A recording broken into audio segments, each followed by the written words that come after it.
Today's podcast is brought to you by Visa, who wants to know, where would you like to be? Whether you're a super fan getting ready for game day or a food truck owner feeding hungry fans, Visa wants to help you pursue your passion with a simple and unwavering vision to be the best way to pay and be paid for everyone, everywhere.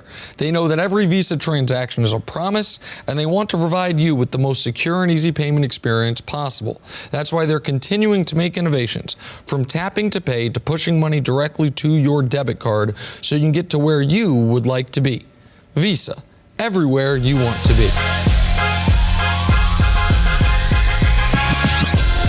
Good morning, everyone. Welcome to First Things First. It is Friday. We made it successfully. I'm Jenna Wolfe. This is Nick Wright. Chris Caney's in for us for the next 3 hours. Good morning, Chris. Good morning, Jenna. Got Purple Friday going on. I see. For my Ravens. Big trust. I see. Let's big go. Trust. Never quite big understood it, but I like it. Quarterback in the show. Absolutely right. Well done, Canty. That was really well said. I'd like to sit on that for a little while, but instead, we will talk about Nick's favorite weekend in sports. The best weekend in sports. And this year, it's kind of a 3-day experience because Monday night's national championship game in college football. Oh, the best 2 days in sports is NFL divisional weekend. Your 8 best teams-ish in football playing. Cannot wait.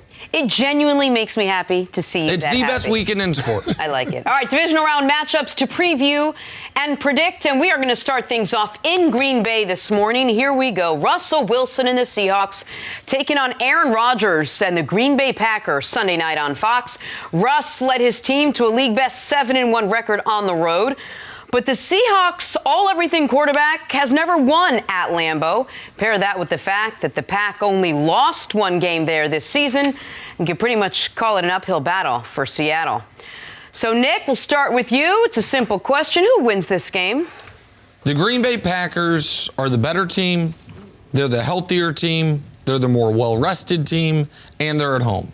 For all those reasons, to me, even though they are the smallest of the favorites this week and everyone else at least a touchdown or more, Green Bay right around 3.5 to 4, depending on where you get it, I would be very surprised if Seattle wins this game. I've got Green Bay. That is not just due to my commitment to take integrity of the Green Bay Packers making it to the Super Bowl, which you and I both had prior to the year, and that pick will be tested mightily if both the favorites win this weekend and Green Bay has a rematch against San Francisco. But Seattle has overachieved this year. Seattle has been brilliant in one-score games. Russell Wilson has repeatedly pulled magic out of his helmet, and I think that is something, by the way, he can continue to do. He has done it over the course of the decade, or a little less than a decade he's been in the league. But I think their season ends here. I think they're too banged up. Dwayne Brown and George Fant didn't practice yesterday. Neither did Mike Iupati. So you have 3 offensive linemen who were not able to practice on a Thursday, getting ready for a Sunday game. Now they're fortunate they're not playing a Saturday game, or else it'd be even more dire straits for them in that regard. Green Bay also has been doing just enough throughout this season to win football games. They haven't been overly impressive. We haven't seen a vintage Aaron Rodgers game in a few months. I wonder if we see it this weekend against the Seahawks defense that in every metric other than turnovers forced is a bottom 10 defense in the league. And if one thing Green Bay does really well, Aaron Rodgers in particular, is they do not turn the ball over. So, Canty, for all those reasons, I like the Packers this weekend. I think it'll be a good game. I think it'll potentially be a high-scoring game because I don't know about the defenses of either of these two teams, but I like the Packers to win this football game. Yeah, I like the Packers, too. I mean, when you look at the Seahawks and Russell Wilson in particular, Lambeau Field has been a house of horrors for him. Yep. He's 0-3. He's got 6 interceptions to 3 touchdowns and a 60 passer rating, so it doesn't necessarily lend itself to him having his best performance, even though the Seahawks team is 8-1 on the road this season. I look at this Green Bay Packers defense, and they do have the ability to get after the quarterback. Preston Smith, Zadarius Smith, the free agents that they signed this offseason, those guys combined for 25.5 sacks. So I like this I like the Green Bay Packers being able to take advantage of the matchups that they're going to have with that Seattle Seahawks offensive line. You mentioned the injuries that they're dealing with. It's not an offensive line that was great at being able to keep the quarterback clean as well. They're in the top 10 in terms of hits allowed on the quarterback. So I think it comes down to Russell Wilson's ability to improvise, and we saw that in that game against Philadelphia. If he can extend the plays and he can do enough to allow those receivers time to uncover downfield, I think that's where Seattle actually has a chance, but I'm with Nick on this one. I think that Seattle has been on borrowed time. If you look at their point differential throughout the season, it's one of the smallest for a team that made the playoffs this year, and so it just feels like it's inevitable that they're going to get knocked out. That point differential number is historically slim for a team to win 11 games. So by the end of the year, their point differential was in single digits. They had the point differential of a 7 or 8 win team. They ended up winning 11 games and then a playoff game, another single-digit victory in the playoff game despite going up against a backup quarterback. And Seattle's defense, twice this year, they held the Eagles to 9 points. Every other week, they are allowing 20-plus points to almost anyone they face. So I just don't think Seattle has the health or the full personnel on defense, as great as Clowney is, in order to slow down a balanced Packers attack. Now, Rodgers has to be better than he's been the second half of the year, but the Packers also don't have to have Aaron Rodgers on a play-by-play basis be brilliant because Aaron Jones throughout the season has been such a reliable running back. That being said, even though he does have Aaron Jones, how much of this game is going to come back down to the magic that Russell Wilson's going to have to do and essentially the magic that Aaron Rodgers is going to have to do to win this game, which he really hasn't had to do, like Nick said, all season long. He hasn't had to do it all season long, but it's not like we don't know that Aaron Rodgers can do it. And I think that's do we know he still can do it? No, I think he can still extend plays, and I think it sets up well for him this matchup because the Seattle Seahawks defense has the 5th lowest pressure rate of any team in the National Football League this year and the 2nd lowest of any playoff team. The Houston Texans are the worst in the playoff field, but in looking at it, yeah, I think Aaron Rodgers will have the ability to be able to extend the plays if he needs to. And when you look at the matchup that these Seahawks defensive backs have against the wide receivers for the Packers, I mean, the Seahawks, their defense is not one of the best defenses when you talk about tackling on the back end. They have the 4th most missed tackles in the National Football League, and the Green Bay Packers have the 5th most broken tackles after catches. So yards after catch is going to be a big factor. There are 8 teams in the National Football League that have 2,000 yards after catch, and the Green Bay Packers are one of them. So that's one thing to watch. When you consider the potential for a sloppy field with inclement weather, you would think that it lends itself to the Green Bay Packers and Aaron Rodgers being able to run that scramble drill and hit some big plays in the passing game. And one thing we know, Seattle's going to run the football whether it is effective or not. That is not just this year. That is not just last year. That is the entirety of their history. You look at their last 6 playoff games. They had a monster rushing game in the wild card game against Detroit a few years ago when they hit 34 for 174. Here are the other rushing performances they've had. 22 for 72, 8 for 29, 14 for 51, 21 for 59, and last week, the pièce de résistance, 17 for 19, including a 12-yard run mixed in there, which means the other 16 carries went for a total of 7 yards, for the entirety of the game. Green Bay does not have a good rush defense. My pal Kenny Clark needs to play better, and he's been banged up, assuming he can go. Seattle's going to run the football. I think Green Bay will welcome them running the football. Yep. Even though Detroit ran all over them the last time we saw Green Bay play before the bye, I think they will say the more often you take the ball out of Russell Wilson's hands, the happier we are. The more often you say, we're not going to try to get a first down on first or second down, we're happy with a 3rd and 5 and see what happens, I think Green Bay will take it, and I think that will help Green Bay in order to stay in control of this football game. And that run game for Seattle probably is safer if there is inclement weather that they are calling for, I'm sure, right, this weekend? We talk about physical fitness a lot, but there's another side to the game that's just as important. I'm talking about mental fitness. Calm, the #1 app for sleep and meditation, has now teamed up with LeBron James to help you train your mind. LeBron and Calm know that your mind is like any other muscle in your body, and Calm can help you train your brain so you sleep better, so you have less stress, so you perform at your best. For LeBron James, sleep is an important part of his mental fitness routine. He says, getting good sleep and finding time to rest is one of the most valuable things I can do for my body and mind. And if you head to calm.com/sports40, you'll get 40% off a Calm Premium membership. With Calm, you have access to the nature scenes LeBron loves and so much more, like sleep stories and meditations. For a limited time, our listeners can join LeBron in using Calm with a 40% discount to an annual membership at calm.com/sports40. Unlock content to help you focus, ease stress, and sleep better. Get started at calm.com/sports40. That's calm.com/sports40. Texans, Chiefs squaring off, Nick, in KC on Sunday. Bet you didn't know that. These two teams last met in October, with Deshaun and the Texans getting the better of Mahomes and KC. This time around, the Chiefs are well rested, coming off a bye, while the Texans had to scrape by last week in overtime in order to move on. Kenny, any chance Houston can beat Kansas City again?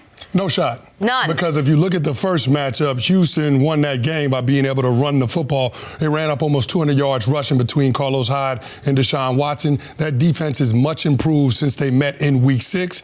And if you look at the last month of the season, since Week 11, you're talking about having the 9th-ranked total defense in the National Football League, but number 1 in some key statistical categories. So I just look at this defense, knowing that it was going to take some time for Steve Spagnuolo to implement his scheme. You realize that these guys are going to continue to improve the more football they play. So I look at this Kansas City Chiefs defense as being a much different defense than Deshaun Watson saw earlier in the season. And for that reason, coupled with the fact that Andy Reid is money after bye weeks and Bill O'Brien might be the worst coach left in the playoff field, I give a huge edge to the Chiefs. Here's what I do with that Week 6 matchup.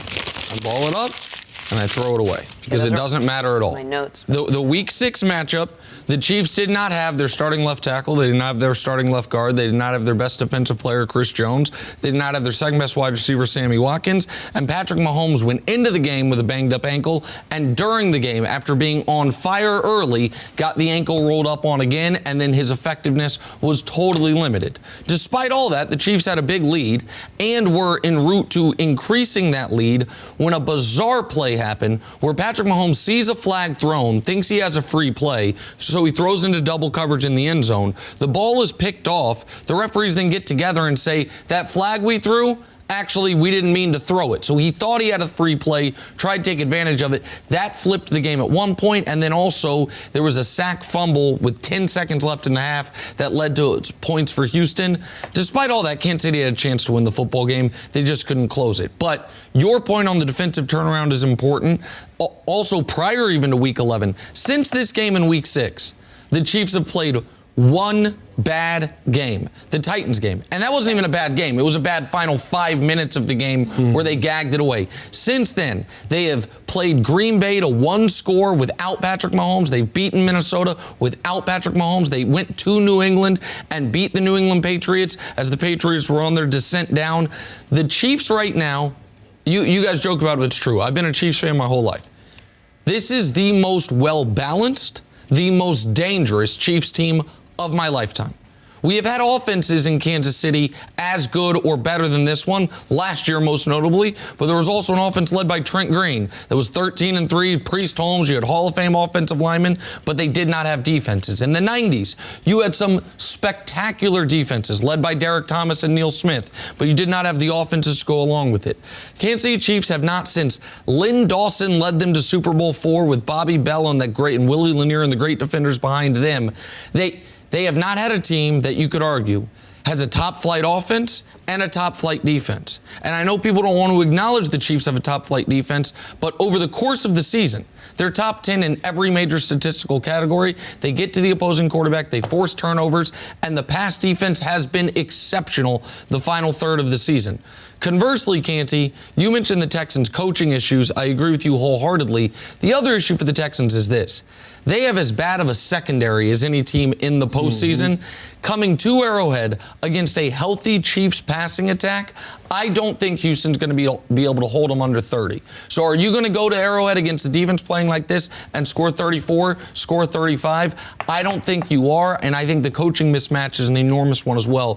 So we're in lockstep on this. I would be shocked. I wouldn't be shocked if the Chiefs don't win the Super Bowl. Baltimore is a tough team. Yes. And if Baltimore loses, Tennessee, as I mentioned, already beat the Chiefs.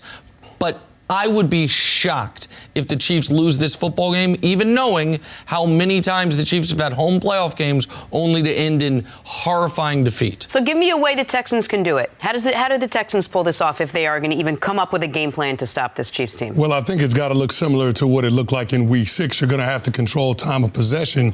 The Texans had the ball 40 minutes in that game, so I think they're going to have to play keep away a little bit with that Kansas City Chiefs offense, just because you know that the Kansas City Chiefs weapons are too much for your defense, especially the guys on the back end, to be able to match up with. So I think that has to be a big part of your formula, leaning on Carlos Hyde and Duke Johnson. And Duke Johnson could be the X factor in this game for the Texans as a receiver out of the backfield. That's an area where the Kansas City Chiefs defense isn't very good. So I think that's an opportunity for Deshaun Watson to exploit. But it's going to have to look a lot like the second half of the wild card game against the Bills and overtime, where Deshaun Watson just takes over. I think Bill O'Brien has got to get him involved in the game early, not just as a thrower, but as a runner with read option, getting him out on the perimeter of that Chiefs defense, because that's when you really put the pressure on defenses. When you have a quarterback that's out there on the edge, has the ability to run, but can also throw the ball down the field, give those receivers time to uncover, I think that's how you put pressure on that Chiefs defense. Another thing that we have to keep an eye on is Juan Thornhill, the safety, being out. I mean, week 17, he has the knee injury, and they're going to ask Armani Watts to fill in a second-year player. We'll see how that goes. You're probably talking about the second most important position group when it comes to continuity and communication behind the offensive line, the defensive backs. And so being able to make sure you communicate the coverages and the calls between him and Tyrann Mathieu, that's going to be something to keep an eye out on early in this game. Here's how the Texans win. They have to, for the first time all year, get out to a good start. The only team in the NFL to not score a single opening drive touchdown, were Bill O'Brien's Houston Texans, which with Deshaun Watson and DeAndre Hopkins on your team, that is unspeakable how bad that is, especially when you're an offensive-minded coach. Your opening drive, those plays are scripted, should be your best offensive series of the game. They haven't scored a single opening drive touchdown all game. They have to take advantage of that injury. I knew you'd bring it up. In their first matchup, DeAndre Hopkins and Kenny and Will Fuller, I think it was, both had critical drops when they were running open. The Chiefs have really shored that part of their defense up, but no Juan Thornhill matters. And if this game is close late, you will feel the fear in the building, in Kansas City. There have been some horrifying home playoff losses. Chiefs' last 8 home playoff games, they are 1-7.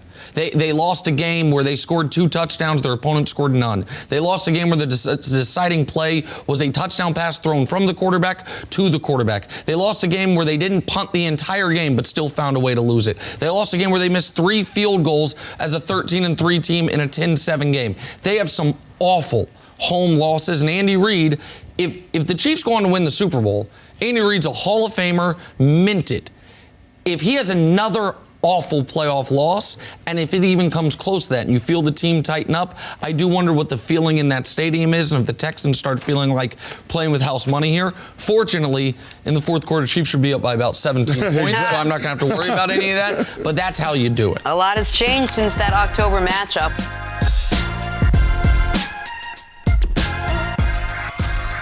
All right, the Titans will be in Baltimore to face the Ravens tomorrow night. Lamar Jackson has put together quite a sophomore season, but despite his MVP numbers, he says last year's playoff loss continues to motivate him this year.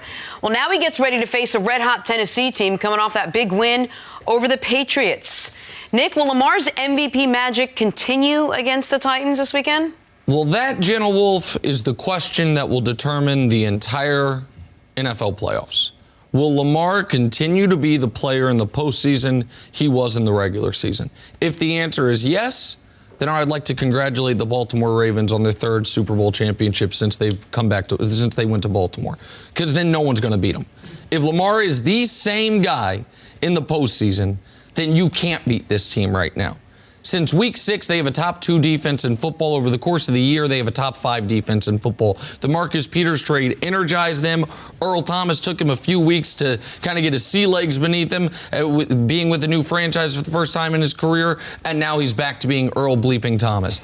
And Mark Ingram's dealing with an injury, but he returned to practice. That if the Ravens continue to do in the postseason through Lamar what they did in the regular season, then you have no viable path to victory. Now, what do I think will happen? I think Lamar will be good in the playoffs. I do not think he will be the MVP of the playoffs.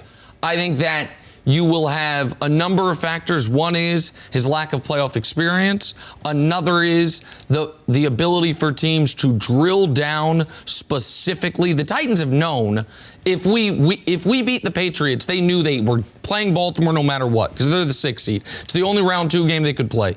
I guarantee you've had coaches on that staff since week 17 preparing for Baltimore, preparing to deal with this very unique offensive scheme, what Greg Roman's doing with Lamar. And I would imagine what they are going to do is say, we will tip our cap to you if your receivers beat us, but we are going to put all of our attention on the middle third of the field. We're going to put all our attention on your running game and on your tight ends.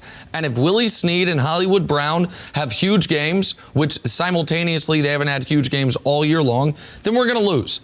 But the question will be, if that is what they give you, can Lamar make those throws consistently? We know he has the ability to. It's no longer a question, does he have the ability to throw the ball down the field? How effective will he be in the biggest game of his career this weekend, and then one even bigger if they win it the following weekend against Kansas City? Listen, we see this one the same way. I think the Tennessee Titans have to try to force Lamar Jackson to throw the ball down the field and outside of the numbers. I think that's the only way you have a fighting chance in this matchup. You talked about the Tennessee Titans knowing what's coming. You can know what's coming and still catch a beatdown. Yep. I mean, boxers knew what was coming with Mike Tyson in his prime in the late 80s and early 90s. There was nothing they can do about it. They were going to get knocked out inside of 3 rounds. The Baltimore Ravens have that same bully type of mentality, especially when it comes to their offense being able to run the football. What I'm interested to see is how Mike Vrabel is going to match up with his personnel. Is he going to go out there with base defense, or is he going to go out there with nickel? Because if you go out with base, you're going to have trouble keeping up with the speed of Lamar Jackson and those running backs in the run game. If you go out there in nickel, yeah, that makes you faster overall on defense, but are you going to be able to hold up with the physicality at the point of attack? That's when the tight ends and the Ravens offense come into play, because you have Mark Andrews, you have Nick Boyle, and you got Hayden Hurst. And all of those guys, as much as we talk about them being great receivers, they're all really good inline blockers, and you can create some interesting formations for defenses to go up against. So it'll be interesting how Mike Vrabel sees it and what he thinks gives him the best chance to slow that rushing attack down. Chris, so much of this game is going to come down to, like Nick said, how Lamar shows up this weekend. Here's a guy who is a young player still, coming off a tough loss last season, having an insane season this year. As a player, what's the week like for him? How do you quiet all that noise and prepare for arguably the biggest game of your entire career? Well, here's the thing. I think him having that experience in his rookie year is going to pay dividends now. Even though it was a negative experience? Even though it was a negative experience, because he actually got to feel it, the intensity, the overall speed of the game in the playoffs. It all ratchets up a notch because it's win or go home. So having that understanding and knowing what those emotions are going to feel like when you come out there, I think there's nothing that can prepare you for it unless you've actually been out there and you've done it. And so I think it's a tremendous advantage for the Ravens to have him have that experience in his rookie year, because now I just feel like the group around him is tailor-made to fit his skill set, and he's in a position now, because of the experience and because of the confidence that he's gained from his regular season performance, that you can go out there and get the best version of Lamar Jackson. And the other question is going to be about rust. Lamar's played 2 games since December 13th. Okay, so he's played the team's played 2 games since December 13th, because they played on a Thursday, and Lamar's only played 1 of those games because he rested in week 17. So you also have an element at the end of the year after that San Francisco Buffalo stretch. It was Jets, Cleveland, Pittsburgh. Then you rest everyone in week 17 against Pittsburgh. Then you have a bye. And you have the bye. And so it's been a long time for Baltimore since they played a playoff-level team. Now, throughout the year, aside from Kansas City, they whooped every playoff-level team they played, and they beat every playoff-level team they played, with really only San Francisco giving them a real close game. They annihilated Houston. They annihilated New England. But I do wonder how much rust will be a factor. Because Tennessee's only way to win is to jump out on them early. If Tennessee falls down 10-0, you can turn the game off. I wouldn't, but you can turn, Tennessee cannot come from behind in this football game. So they have to hope that Lamar and that offense is a little rusty, that they do take a little bit to get in sync. That's the only chance they got in this game. It's such a good point because it's Tennessee who's actually coming off the momentum in this matchup. All right, for the first time in years, Tom Brady will be making non-football related plans in early January. A rare early exit means that Brady's got some decisions to make on where he'll play next season. Former NFL scout Bucky Brooks said it's time for the Patriots to, quote, close the books on the Brady era. What do you think, Nick? Is he right? Well, I mean, I think the time for them to close the books on the Brady era, if everyone could go do it over again, would be after last year's Super Bowl. They could have done this a year early. Now, obviously, you can't tell your guy that just won a 6th Super Bowl and the game before the Super Bowl, let a fourth quarter comeback on the road. Your service no longer needed here, so I understand why they didn't do that. But yeah, of course, Bucky Brooks is right. The Patriots, with or without Tom Brady, are not going to be a championship level team next season. You can't, whether you agree with me that Brady is on the severe downtick or with the people that disagree with that and just say it's all the pieces around him, either way, that's not fixed in one offseason. The Patriots traded their 2nd round pick for a receiver. They have an aging roster with a lot of pending free agents. You know they don't overpay in free agency. They're not all of a sudden going to do a huge departure of what they've done in years past, which is, no, win now, we're going to sign guys to bad contracts. So whether it's because Brady is done or the roster stinks, you certainly can't fix the first, and it's not Patriot style to try to fix the second to microwave it. So either way, you're not contending for a Super Bowl in 2020. So what puts you in the best position to compete for a Super Bowl in 21 or 22 or 23? To start the next era of Patriot football as soon as possible. It's a harsh decision, it's a tough decision, but it's the type of decision Canty Belichick has always made.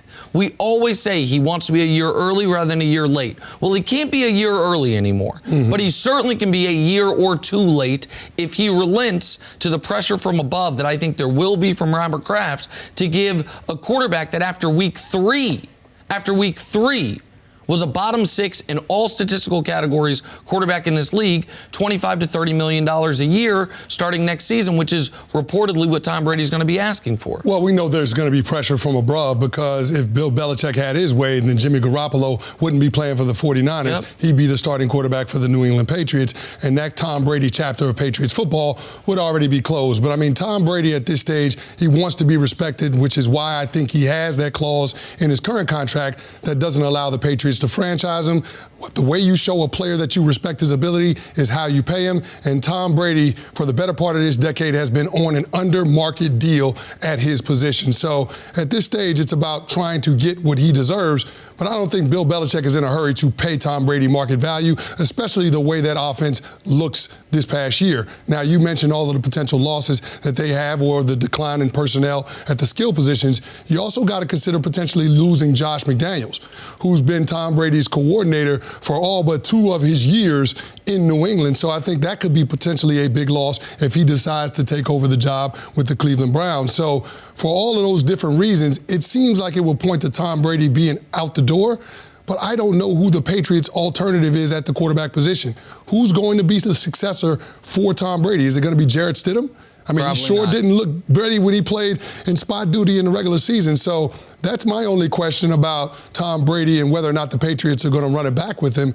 Who's going to be his replacement? I mean, you do have some young quarterbacks that will be on the free agent market. Jameis Winston, Marcus Mariota, Ryan Tannehill, Teddy Bridgewater. We'll see if Bill Belichick is infatuated with any of them, but ultimately I think Tom Brady is the guy that probably gives you the best chance to compete to win the division next year. But I think the Patriots do have to address the quarterback position in a real way this offseason. I just don't think it'll mean that Tom Brady is out the door. Quickly, one of the things we haven't really been talking about is how tough tied in Tom Brady is to Josh McDaniels, and how if Josh stays, does that help Tom Brady maybe come back? It's hard to, after 20 years, to go to a new team, a new offense, new personnel, new everything. Well, you wonder how close the two of them are. So I think it's a really good point, and I actually talked to Joe Theismann about this recently, and Joe said, you think Brady wants to spend his offseason learning a new system, learning new personnel, learning these new things? He's like, no, he wants to go on vacation. He wants to spend time with his family. But if Josh McDaniels leaves, you're learning a new-ish system either way. You're learning, I'm sure they will implement a lot of the same things, and Brady's not going to follow him to Cleveland, obviously. Now, if the Chargers were to force out Anthony Lynn in order to get a Brady McDaniels package deal, and by the way, I bet they would do that, even though I think Anthony Lynn's a good coach, I do think Josh McDaniels leaving weighs more on the side of Brady also saying, I want to leave myself. But the point you make, Canty, is a good one, and it's one that I hear all the time, which is, who is his replacement? This is not a Montana to Young, a Favre to Rodgers, a Manning to Luck situation, and I agree with that 1,000%. And I don't know who his replacement is. What I do know is, when the Patriots declined to give him a contract extension, they knew who was on their roster. They knew it was Jared Stidham and nobody else. They also knew who the pending free agents were. When they could have made this a non-issue a year ago, Bill Belichick, looking at his roster and looking at the pending free agent crop, said, I don't want to give you a contract extension.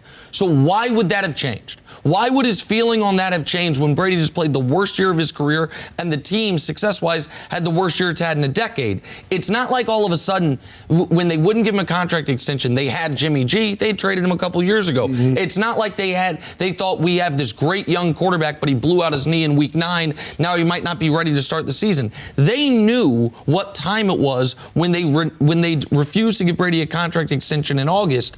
So I don't know how much that affects their decisions this upcoming March or April. Back here, first things first, now joined by Super Bowl champ Greg Jennings. What up, man? What's happening? G-Money. What's going on? A lot to get to this morning, Greg. Aaron Rodgers was your teammate for 7 seasons. You helped him pad his resume to the tune of 2 regular season MVPs and a Super Bowl 45 MVP. But the Packers have missed the playoffs in back-to-back seasons. And Aaron's numbers have been down during that stretch, so no one wants to raise another Lombardi trophy this year, more than the Green Bay quarterback himself. Take a listen. It's on my mind every day. I mean, that's why we play the game. That's why you put in the time in the offseason. That's why you do little things. It's to put yourself in this position where we're 2 games away from being able to compete for that. So, I mean, I'm 36. I know what this is all about. This is an important opportunity for us. I feel like I got a lot of really good years left, but you never know. A lot of things happen year to year. You know, we've had some great teams that, you know, have been an injury away or, you know, play away from being special. So I want to make the most of this opportunity. Aaron Rodgers went in to say, I know I'm much closer to the end than I am to the beginning of my career. I do get how important this is at this 36 age. years old. Yeah. Mm-hmm. Yeah. Nick, what would a second Lombardi trophy do for Aaron Rodgers' legacy? Oh, well, that's the only thing missing from, and you might say we move the goalpost, like he gets 1, now what's missing is 2. Well, to get in the discussion that his talent rightfully should place him in, which is the greatest quarterback ever, not named Thomas Edward Patrick Brady, he's 1 championship away from being in that discussion. I'm not saying he'll be at the top of the discussion, but he's in the room. Brady right now is in a room by himself. I imagine some nice scotch, maybe some cigars. He's in the room by himself, and he's going to be in that room by himself forever. Yes. Nobody's ever going to be able to join him. But there's another room. Joe Montana's in it. Peyton Manning's in it. I have John Elway in it. And just of, you know, guys in the last 50 years. And those are the only guys there. Brett Favre is in a room down the hall with Aaron and with Drew Brees and with Dan Marino. These are all nice rooms, but you'd like to get to that next one. And to me, the 8 best quarterbacks since the merger with respect to Bradshaw and Staubach, Troy Aikman, Steve Young, that's your pyramid.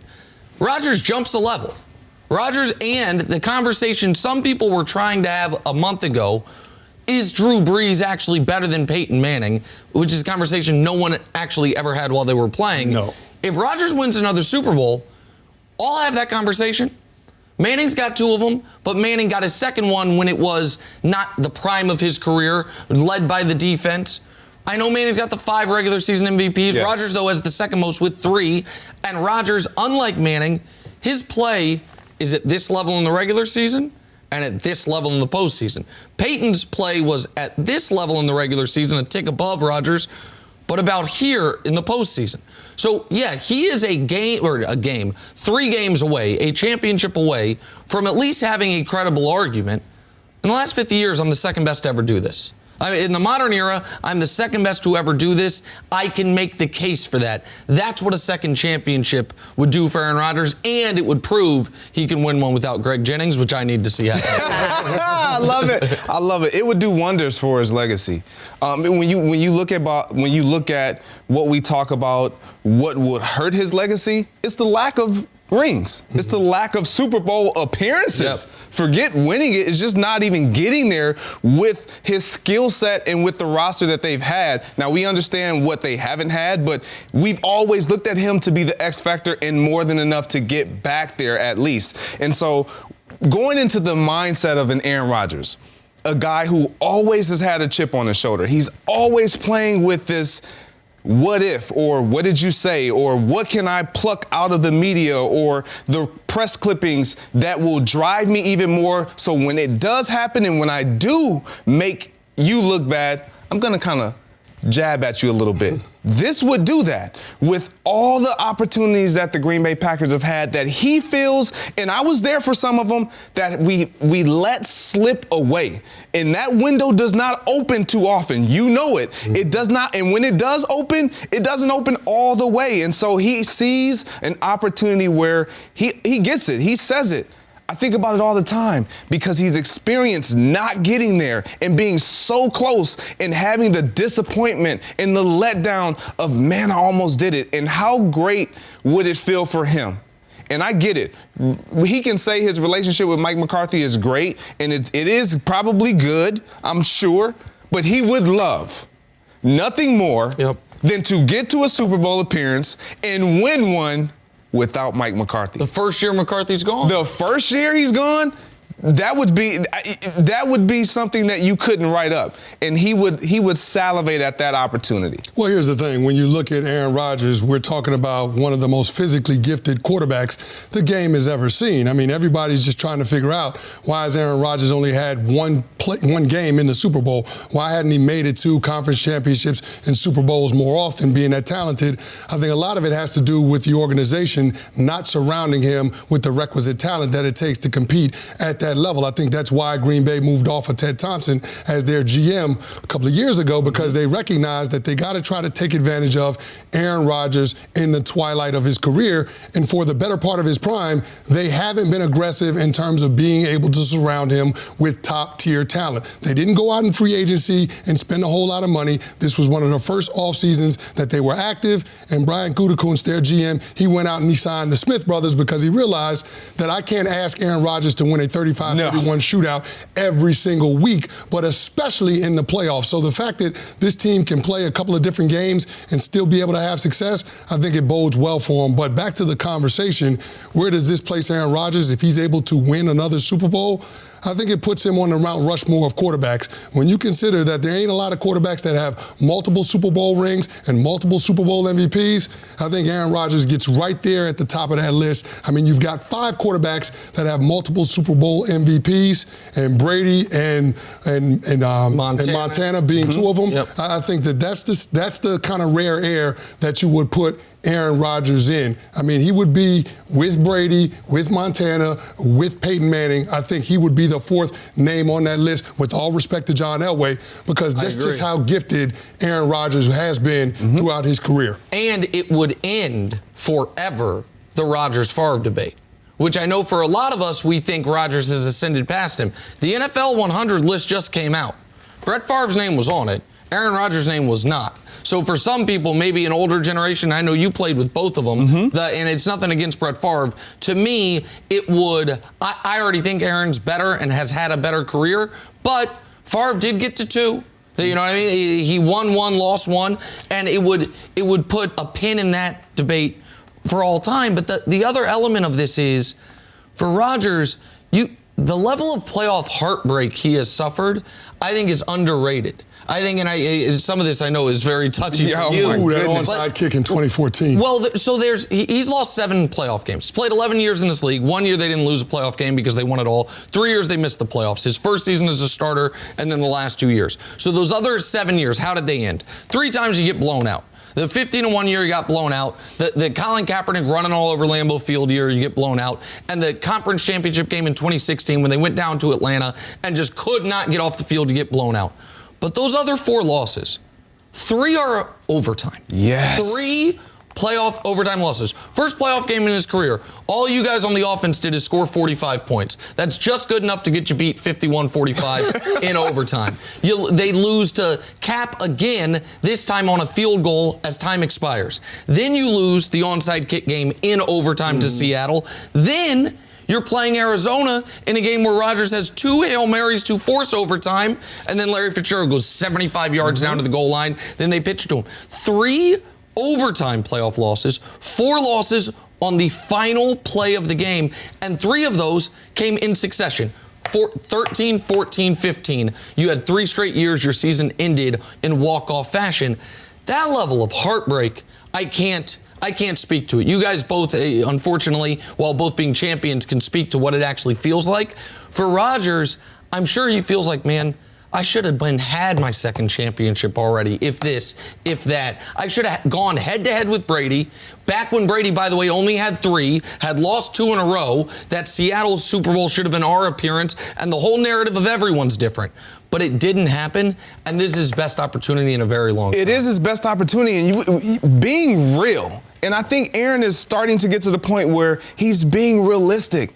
He's no longer in the twilight of his prime. He understands the importance of, shoot, how much longer do I have, let alone how much longer is my abilities going to put us in the situation where we have this opportunity afforded to us. And so with that all being said, it is paramount that they take advantage of this opportunity that's right in front of them. Yeah, the Green Bay Packers the last 25 years have experienced a level of privilege at the quarterback position that not too many franchises have. It almost feels criminal that Aaron Rodgers has only played in 1 Super Bowl. Yes. Time now for a brand new segment. We just invented it in the last segment. It's called OverUnder. We are the first sports television show to ever do a segment like this. We are? No. We're just going to put it out there. It's been done by all of them, but it's fun. It sounds and good, I right? love it. You know what? Good. It's new to me. Yeah. There you go. That's all that matters. Lamar Jackson broke the single-season quarterback rushing record this season.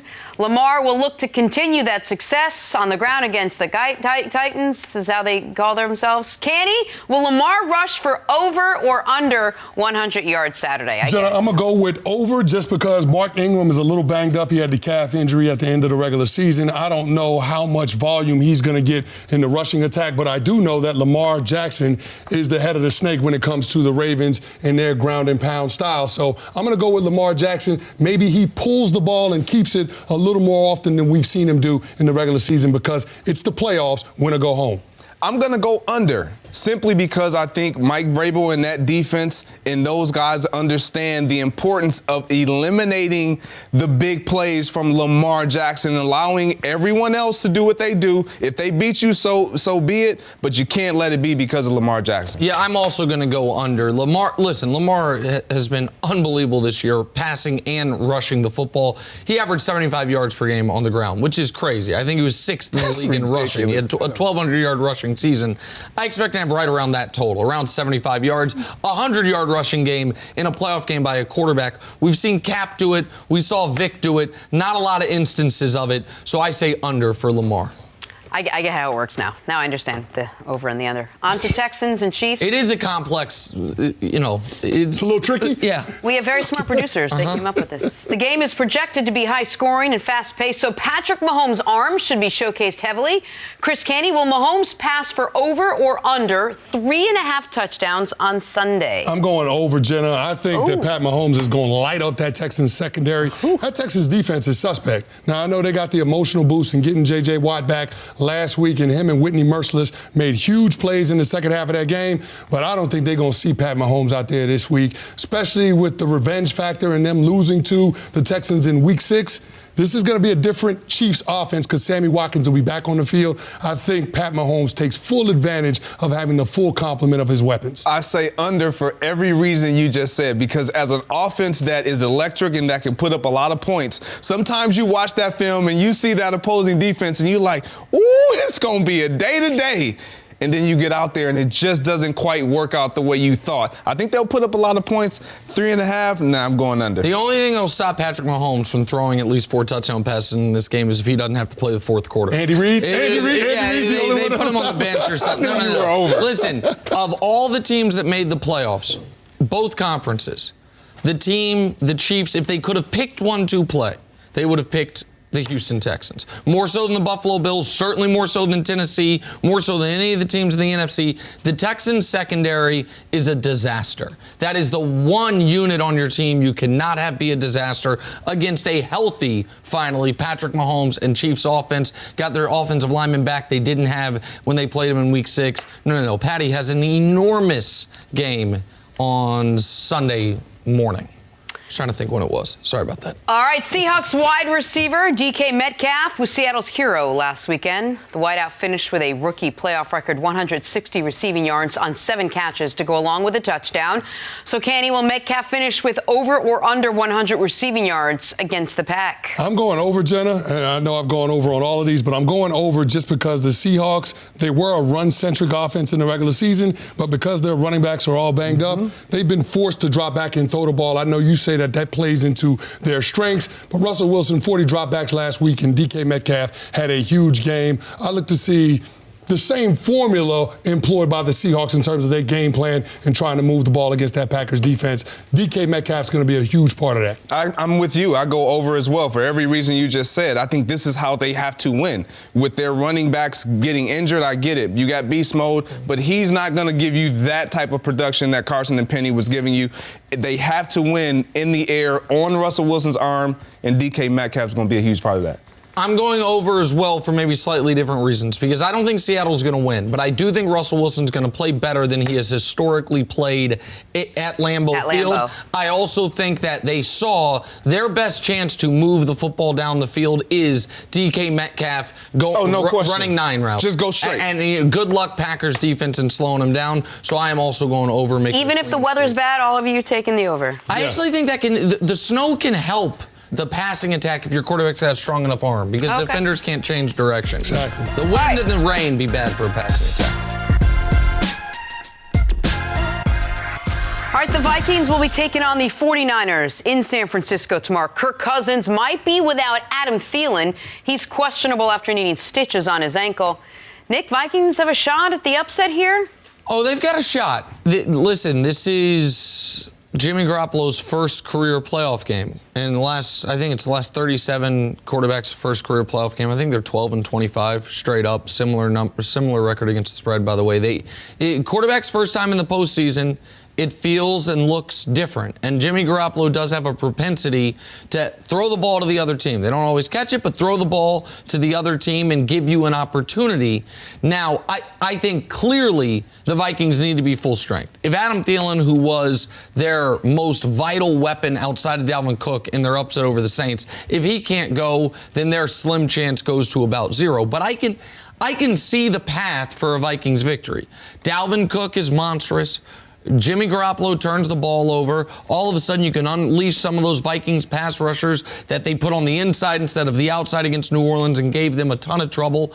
And Mike Zimmer's a seasoned coach in the postseason. This is also Kyle Shanahan's first game as a head coach. And is this his first playoff game that he's been involved in since he had a 28-3 lead in a Super Bowl, and they blew it? I think it is. Yeah. And so those are the types of things that would have to happen.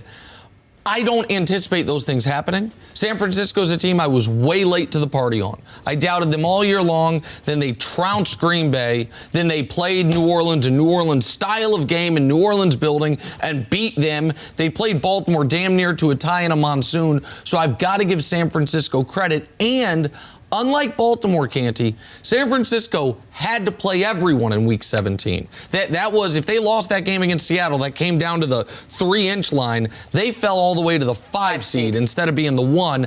I actually think that helps them. I think that the bye is more rest than rust because they had their biggest game of the season in Week 17. So for all those reasons, I like San Francisco in this game, but it wouldn't. Minnesota has shown enough this year that it couldn't be shocking if they go to San Francisco and pull off the upset. No, it wouldn't be shocking, but Minnesota can't afford to get off to the start that they had against New Orleans and expect to be in this game. Because let's keep in mind, Adam Thielen had that one turnover early, and the Saints weren't able to capitalize by being able to score a touchdown. So I think that the Vikings have to be careful in terms of not turning the football over. They got to protect the ball, especially against an opportunistic San Francisco 49ers defense and a defense that's really good on the back end in terms of limiting the production in the passing game. If you couple that with the fact that the wide receivers for the Vikings are dealing with some health concerns, that to me sounds like the San Francisco 49ers employing a game plan that would load the box to stop Dalvin Cook, because that's the Vikings' best chance to be able to move the ball on offense. So when you look at these two teams, I feel like San Francisco, even though Minnesota's coming off of a huge win on the road in New Orleans, San Francisco, to me, is the more battle-tested team.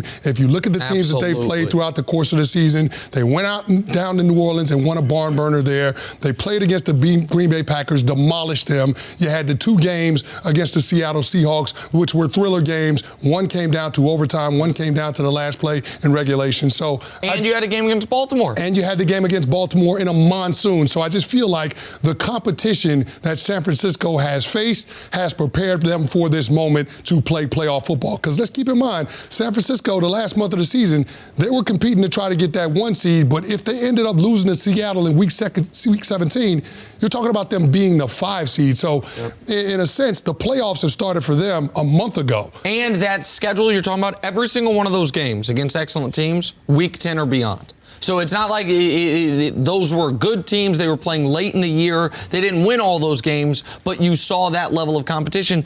Minnesota, on the other hand, as great as they were against New Orleans, and that is going to New Orleans and beating that 13-3 Saints team is impressive.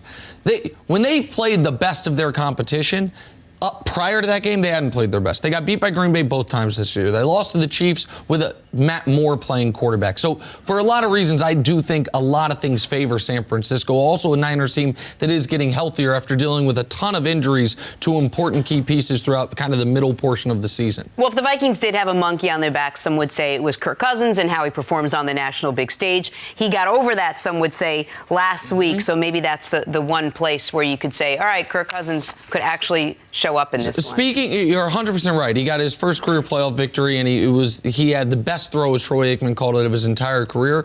If the Vikings are in this game, much less leading this game, one thing I do not want to see, and we didn't talk about it enough because they ended up winning the game, and I like Stephon Diggs a lot. Stephon Diggs was a child in that football game against the Saints. And I never do the scolding athletes thing. I understand it's an emotional game. You are in a playoff game with the lead. The biggest game for your franchise in at least 2 years, and the biggest game for your quarterback and for your teammates maybe ever, certainly for Cousins. And because you weren't getting the football, you were throwing a temper tantrum. If you're losing and not getting the football and saying, I could be helping us, that's one thing. To do it when you're winning, and then it felt like Stefanski placated him. They started running into rounds to him, getting the ball in his hands other's. He had the big catch in overtime. He did, absolutely, and he's a really good player. Listen, he's an excellent player.